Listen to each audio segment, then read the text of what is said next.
Welcome back, everyone. This video is going to be a bit intense, so buckle up. I'll be explaining what I believe to be important since the Blizzard Entertainment news has exploded.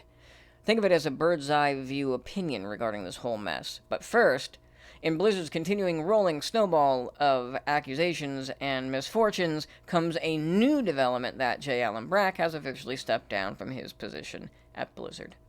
Courtesy of the New York Post, the headline reads, Activision Blizzard executive J. Allen Brack steps down amid sex harassment suit. Who will replace good old Allen, you might ask? It appears two people will. The article explains that Brack will be replaced by two Blizzard veterans, Jen O'Neill and Mike Ibarra, who will work as co-leaders, the company said. Brack made a typically lame follow-up statement that oozes disingenuousness that I will now quote. I am confident that Jen O'Neill and Mike Ibarra will provide the leadership Blizzard needs to realize its full potential and will accelerate the pace of change. Brack said in a statement that Blizzard posted to its website, I anticipate they will do so with passion and enthusiasm, and that they can be trusted to lead with the highest levels of integrity and commitment to the components of our culture that make Blizzard so special. I'll tell you what's special, Brack. It's summed up in the comments section directly below a Polygon article regarding Brack's departure. Gigantor21 says, he's got a nice severance package despite all this, I assume. To which Lightning Hobo replies, even if he didn't, he probably received some stock options that do not need to be legally disclosed to anyone and is tax-free, as an unofficial severance package. Rich people don't lose against the system, only in competition with one another. As the news keeps piling onto itself in a horrifying display of insincerity and feckless egotism, it's nice to see that there are others who think like I do. Which is to ask yourself, is anything really being done here? Are the new replacements to Brack going to be the same? Is this just a bait and switch? Who knows? We'll see. But moving on to the overarching point of this video, I'm going to tell you my bottom line first. Then I'll retrace my steps as I explain why I believe what I'm about to tell you. Here's the big fat point. The video game industry needs to crash. The health of this hobby, by necessity, demands significant repercussions so that something better can replace it. And here's why. I have a friend that works for Blizzard Entertainment. No, this isn't some rando I met online and this rando feeds me information that I use for my videos occasionally. No. This person is someone that I know personally, and have known personally for over 20 years. This person told me that the quantity of the allegations was much greater than originally thought. This person suggested that what we're hearing and learning about is just the tip of the iceberg. Or, what my friend really said is that the allegations are far more serious and far more pervasive than originally thought. After I was told about the magnitude of the lawsuit, I asked my friend if I would be accurate in suggesting that what's happening to Blizzard is a catalyst for something bigger. I mentioned to my friend that I had the feeling that other companies will be getting sued as well, and that those possible lawsuits will be much like Blizzard's, but span the whole industry. My friend agreed to my hypothetical notion. If you've been paying attention to my past videos, you may be asking yourself, why haven't you boycotted Blizzard yet, Dan? Well, there's a simple and logical explanation for that. If Blizzard succeeds, my friend succeeds. If my friend doesn't succeed, I'll be one unhappy camper.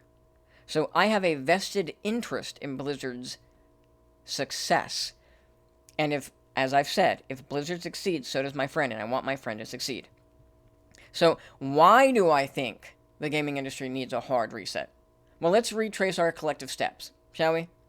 Do you remember Gamergate? Gamergate was a tiny window into the reality of what the gaming industry has become.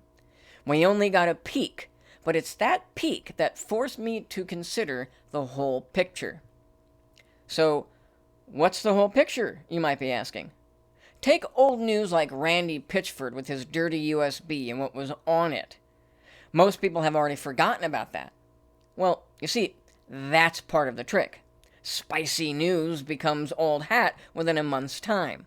Once you've forgotten about what happened, someone else would do something similar, and soon after, that information is buried into the abyss of forgotten news.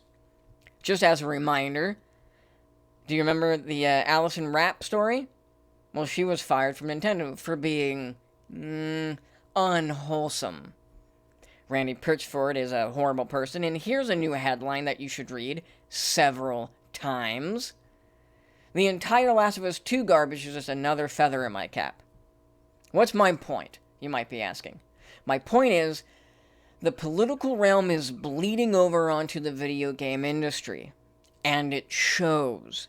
The highly over-politicization of games like The Last of Us 2, the gross misconduct within the industry, the greed, the backroom deals, Bob's big boy Kotick making disgusting amounts of money after a firing frenzy.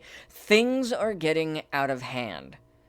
So out of hand that I think something needs to be done about it. Let's not forget this article. Who here hasn't slept with a PR person or game developer? The news, or I should say the newest lawsuit against Blizzard is the beginning, and personally I believe the situation has been festering for a while now. As I've said, in a simple recap, all the political divisionary tactics that are used in that sphere to separate people, to divide, because you can't conquer unless you divide first. All of the political tactics used to divide people against each other are being used in the gaming industry. And on top of that, all of the other dirty things that you find out in the political realm are happening in the video game realm as well. And that needs to stop.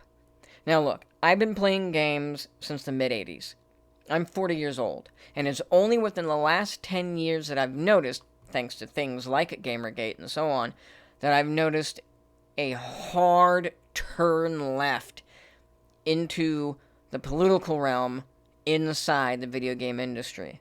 Only recently, only with the recent past 10 years have I noticed a severe push in almost like a controlled demolition of the video game industry.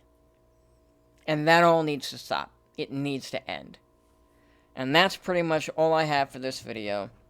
There's so much more that could be said, but I don't want to make this video a half an hour long, because I could rant and ramble for a lot longer. So, until the next video, guys, have fun.